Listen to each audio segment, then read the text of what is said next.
on this episode of The Strange Medicine of Alice Strange. But my true belief is that we are meant to learn to do things on our own and then still make the choice not to do it alone. You can do things with others and you can do things without others, but whatever you're doing, it should be by choice. As long as you're choosing really anything in life, then you're fine, but you should be able to make that choice, not be controlled by your inner limitations. Hello Seekers, this is Alice Strange, and today we are talking about doing things alone versus doing things on your own. There's a difference between doing things alone and on your own. I've recently been relearning this lesson in my life, and it's been challenging and fun and exciting and sometimes scary, and I just wanted to bring you all along with me on the journey of what I've been through to revisit and relearn this lesson. Doing things alone is doing things without anyone else. No friends, no family, no support, just alone. Doing things on your own is when you have people in your life who support you and you still do things on your own with your own mind and your own power. Doing things on your own is empowerment.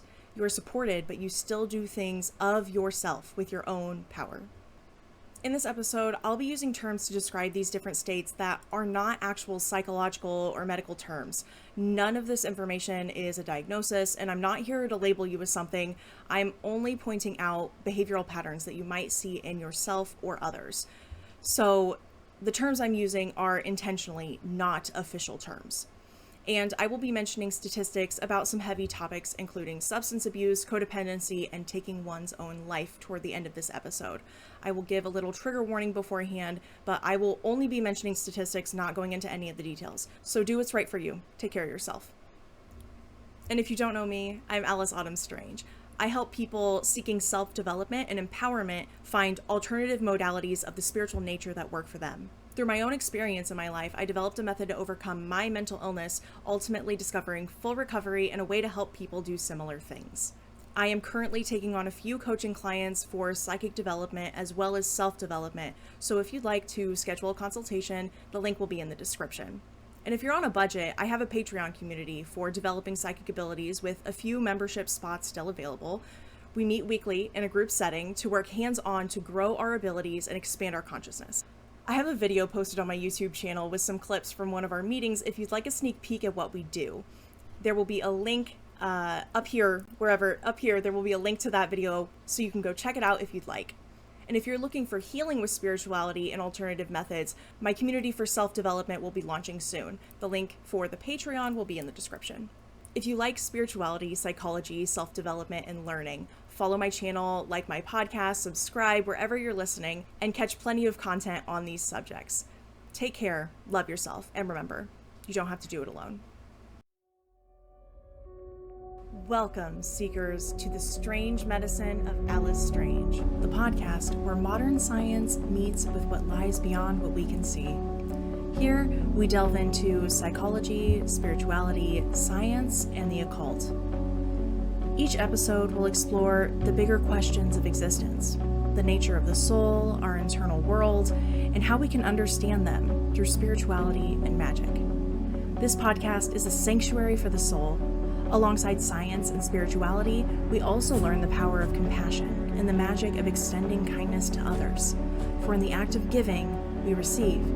In the act of teaching, we learn. This is a journey into the depths of the mind as well as the heart, where every lesson is a step toward oneness, every insight a bridge to understanding, and every act of kindness a spell that transforms the world. So join me, Alice Strange, on this journey of self-discovery, scientific wonders, ancient knowledge, and finding the strange medicine within yourself.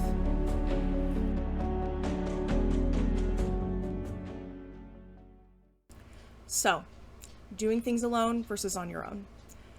As people, we are not meant to do things alone.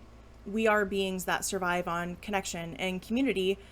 Evolutionarily, we wouldn't have survived without others in our community, but we aren't supposed to be dependent on others either.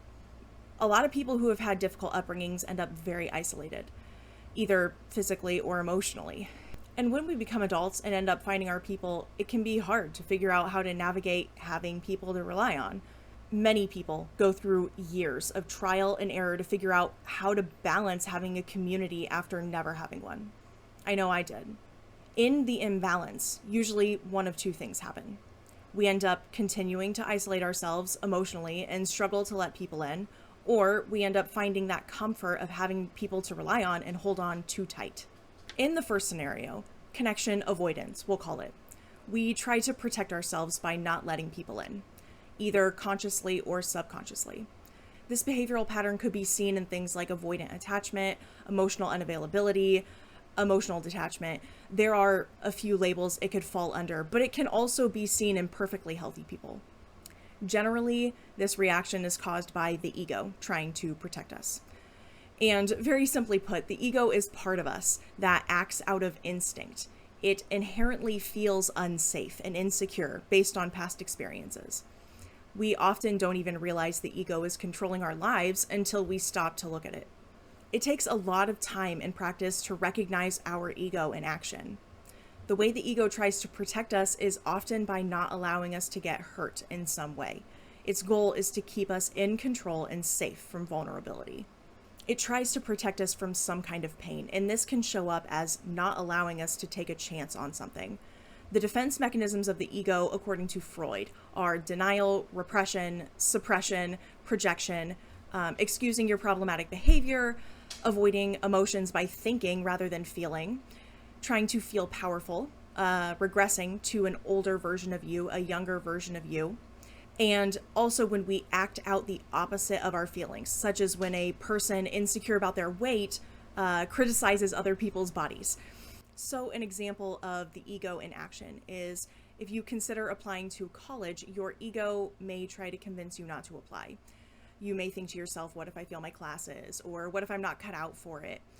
Or another situation, you could consider starting a workout routine, but you may get discouraged and not commit to it because you may not reach your goals and you may not stay consistent.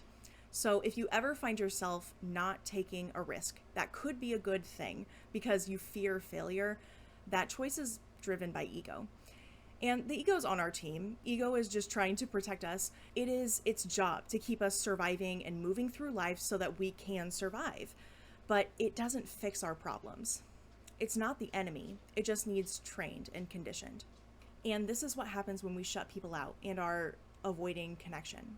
Ego is afraid of that pain of losing people or being hurt by people, so it can keep us from getting close to people. We are the creator of ego, but we are not the ego. It's like a shield of armor that we construct, but often that shield keeps us from living our best life. So if you are avoiding connection, it may look like you don't go out with friends even though you think it could be fun.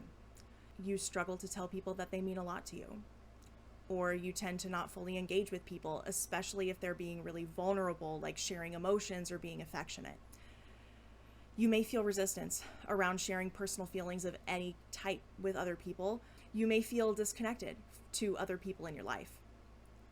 Very simply, ask yourself, do you have the ability to cry in front of other people? Could you tell someone that they mean a lot to you? Do you have a person that knows a lot about your life, even the difficult things?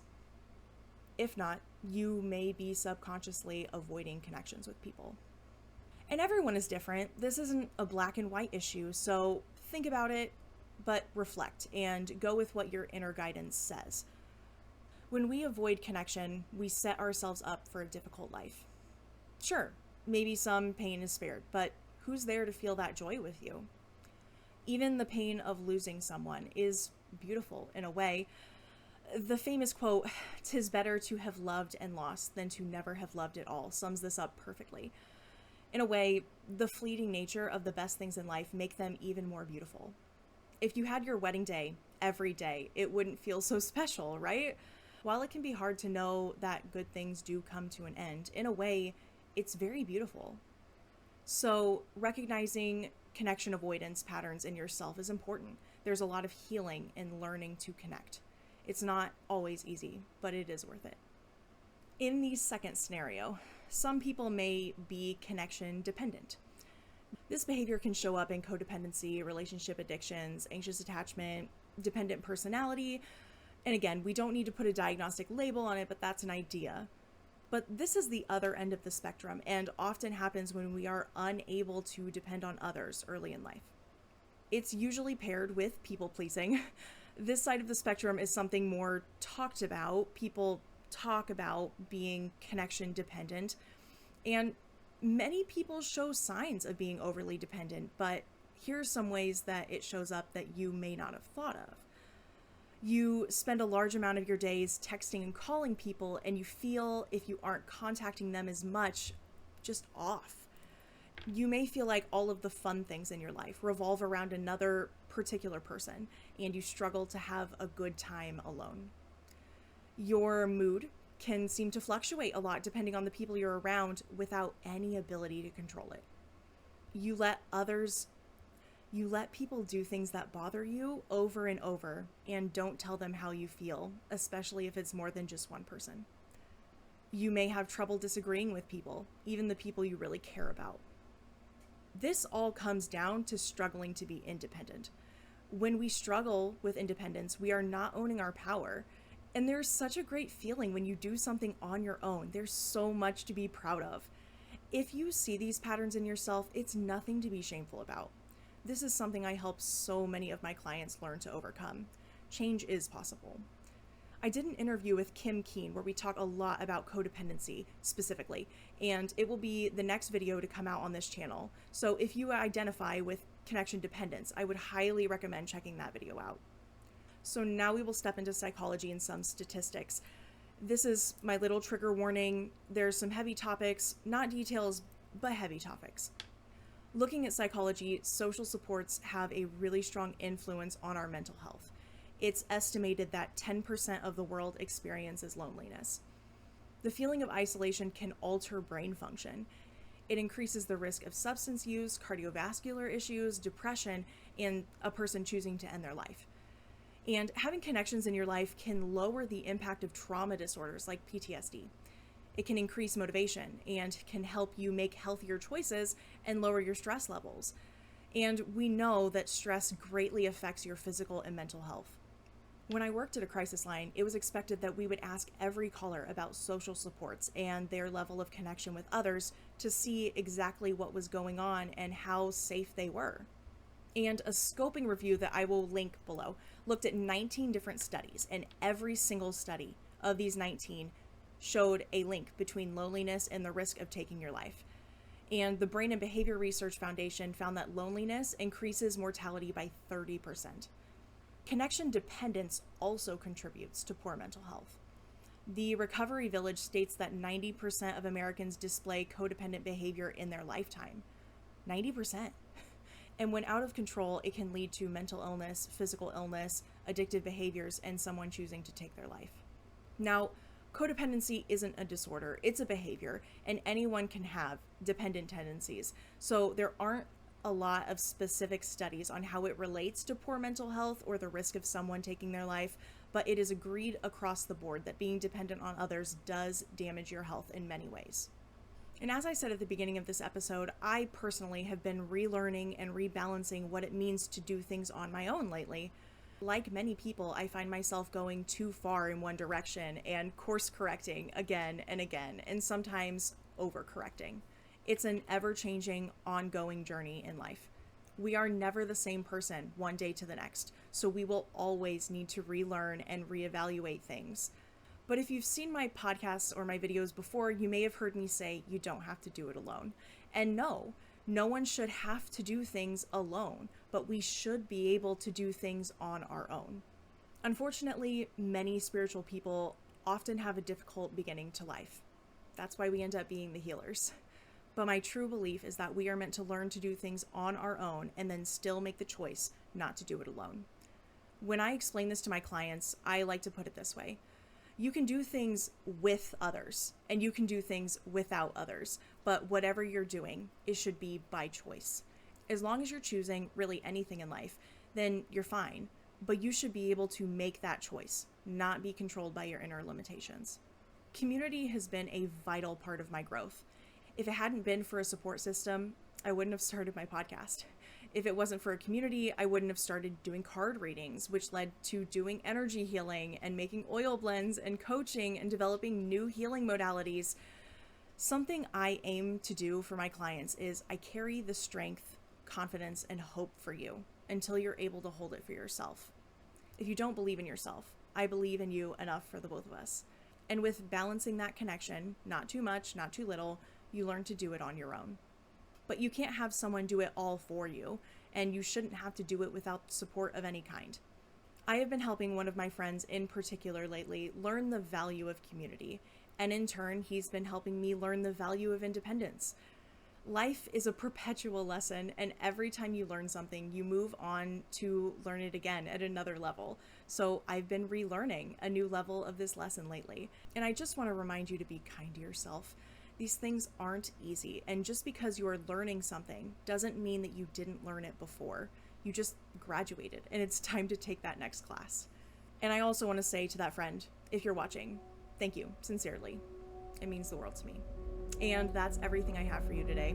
Thanks so much for watching or listening. If you're interested in working with me one-on-one or in a group setting, all of the information will be below. I have so many things going on right now, so follow my channel or subscribe to my podcast to see more of this kind of content. And I'll also have all of the sources for the statistics below that I referenced in this video. And I also have an article on finding support or giving support if someone is struggling with loneliness. If you're struggling with your mental health and you need someone to talk to, please reach out to a friend or call 988 if you're in the US. Take care of yourself, friends.